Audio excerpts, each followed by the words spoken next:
Hello, happy folks. I hope you're having just an absolutely amazing and awesome day today. One of your best. Today I thought it would be fun on my Video Game Wednesday to knock out my review of Stellaris, the video game for you folks. Now I have like 4 pages of notes on my cell phone. So if you see me looking down, I'm not giving you the eye contact that you deserve. That's the reason why.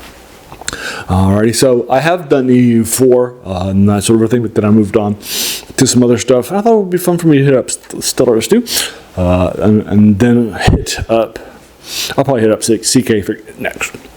Sorry folks, I just recently did some older ones like Heroes of Might and Magic 3 from '99 and that sort of thing. I tried to do older video game reviews in this spot for you folks, just a heads up. Alright, so let's get started. Alright, so this was released on May 16th, 2016, so it's about 9 years old. It was made by Paradox, and were also released by them too. Great stuff. On Steam, it has a very strong 88% user rating. Great on Metacritic. On Metacritic, however, it's a little less at 78%, which I think is a little low. You typically expect Metacritic to be a little lower than like just the Steam stuff, or I like that stuff like Rotten Tomatoes, but you know it feels a little low in the high 70s, and that's for the PC that I played it on. All right, not the other games. So this is basically a game where you are combining the 4X of Master of Orion with the grand strategy of EURCK. It does so beautifully, to my mind. Absolutely classics. In this game, you select everything. A government type, race, pictures, name, empire, your stance, your backgrounds, your civics, your voices, even the ship type too. So you're choosing everything, and then you'll start with a science ship and such. You'll send that ship out early into many different places. So basically, the 4X starts. You'll explore with those science vessels to different areas, and then you'll research anomalies that you'll come across and such for other ghosts. And that early game is just incredibly strong. It's just so great. I know so many people that just absolutely love it. And then they regular it, but they just get caught up with other stuff. And that sort of a thing. And just haven't even got to mid-game because of how great that is. Because every anomaly is random, and the results are random too. And what they are, it can feel very different every game for those reasons. The anomalies will give you tech boost, or maybe some minerals, or something like that. Level lots. Then you can expand the second X with colony ships that are sent early into other systems. You're going to try to find good homes for your people, because one of the things you choose in the previous one is what sort of people, what sort of things you like comfortable. So if you choose a continental thing like Earth, you're going to want to try to find places that are close to continental. Also wet and dry, or normal are also possible too. That sort of thing. Alright, Alright, so that's the expand part, and then you exploit part 2 by setting up mining stations in different systems that you've taken over, or research stations too, that will add research to your thing too. Also, you can set up mines for rare minerals too once you've built up that technology. So that is the exploit part. But then, I actually never I don't really exterminate. Sorry about that. I have won games that I actually didn't declare war on anybody during the entire time. Right? Love that lots. There are tons of techs in the 3 classes. Then tons of tests are divided basically in 3 classes: physics and that sort of thing. Alright, so you have tons of great diversity there. You can always be building up something else great. You can also build military fleets, which use space monsters or that sort of thing, or defense, or pirates, as well as defense too. And then you can design them with a ship designer too, just like you would expect with each different classes of ships. And as you level up and get more experience, your thing will level up too. You can also auto upgrade in order to get the better weapons or stuff like that. But some things won't automatically get upgraded. Just as a heads up. But some will, like weapons and that sort of thing.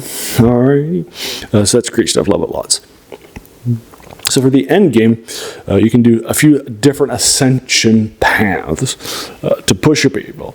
If you start with the spiritualist civic, you can choose the psychic path.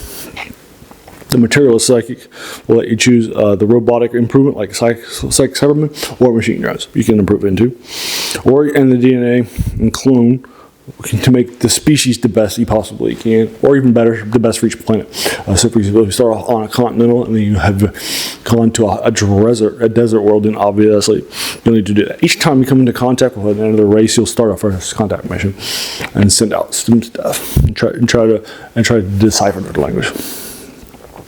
And that sort of thing. And then you will need to watch out for something. It's called spread. So basically, what happens is, or this particular genre in the early to mid game, the idea is that the more you spread out, the worse that things can be, and that sort of a thing. So many things will bring in spread, like pops or stations or additional systems that you bring in, that sort of thing. So if you want to expand, you have to run up against that pretty easily. So you definitely will look for ways to increase your spread. If you go over spread, you can start to get tech bonus boosts, penalties to your stuff, like Unity, techs, and that sort of thing. You'll also need to watch out for, like I just said, Unity to help perks and abilities too, and like the perks, like the Ascension perks that I mentioned earlier, and abilities too, and also pass edicts to spread to other systems. You'll expand with something called influence, which you will use up, which is capped at 1,000, 1K. So there's also an end game crisis you will need to take care of too. So you can build extra planet things too, like Dyson spheres and ring worlds or and habitats and that sort of thing. You can also build the normal stuff on your planets, like in star bases in limited numbers, like housing districts or research labs and temples to make Unity. Good stuff for the Waldetoft. Alright. So Master of Orion 2, when I played it in the 90s, began as my favorite 4X sci-fi.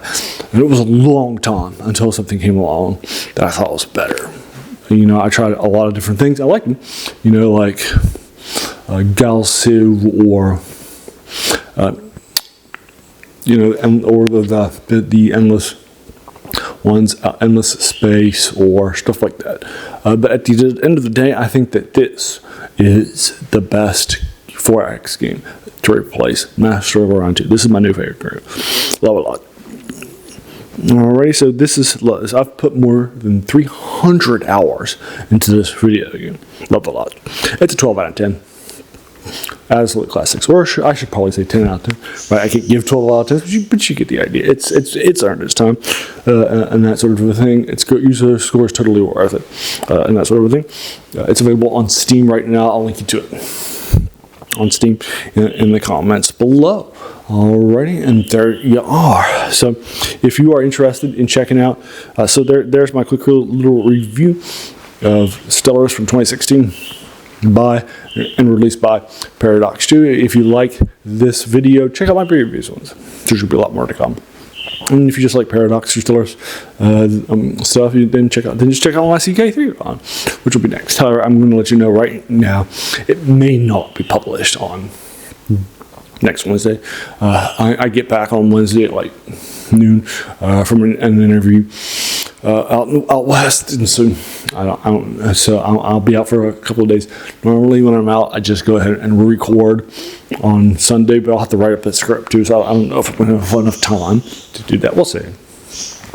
Right, but I don't get back until like noon that day, so I'll be out for a lot of that. Just heads up.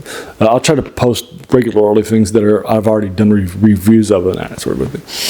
Like the last one in the Sword and Sorcery Renegade Swords 2 series on Sunday or on Tuesday, the H.P. Lovecraft stuff that I've already read and reviewed, but you get the idea. Alright, just a heads up, and then so go check out my other video game stuff if you like video game stuff. Also on Friday, I do top 10s of things. Last Friday I did my top 10 board games and that sort of thing. So if you like that stuff, I've also done a lot of movies. I did my top 10 comedies and that sort of thing too. Also done some TV stuff. On Saturday, I do something called Serial Saturday, which I dedicate to the lost and forgotten storytelling genre, like movie serials, like Flash Gordon, or TV serials like Doctor Who. We're reviewing Doctor Who. I just published my review of the 4th episode of the Space Museum. The next one will be Chase. So if you like that stuff, check it out. Also on Monday, I did my review of D2, The Descent, which is this 78 D&D, AD&D, first edition by Gary Gygax. It's great art. I'll be doing D3 on Monday. So if you like that stuff, check that out. Love it lots. And so, I like to do 3 reviews a week of older things in the science fiction, fantasy, or horror genres.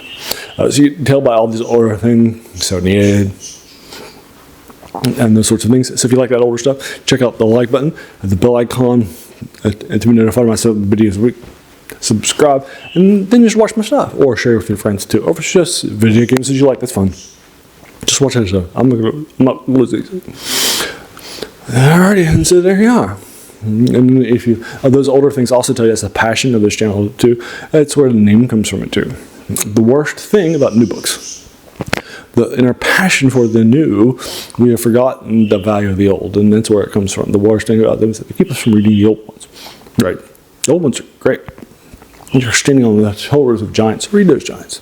Or in this case, play those giants. But you get the idea. Or watch those giants sometimes with the movies, but you get the idea. Alrighty, and there you are. Finally, I just want to thank you so very, very much, for taking some time out of your day and investing it and watching my videos, right? Because we all have so many things, right, that are happening in our lives, and we're pulled in so many different directions, right? So the fact that you spent this time with me, that's incredibly humbling, and I appreciate that so very, very much. So thanks again, and have an amazing day.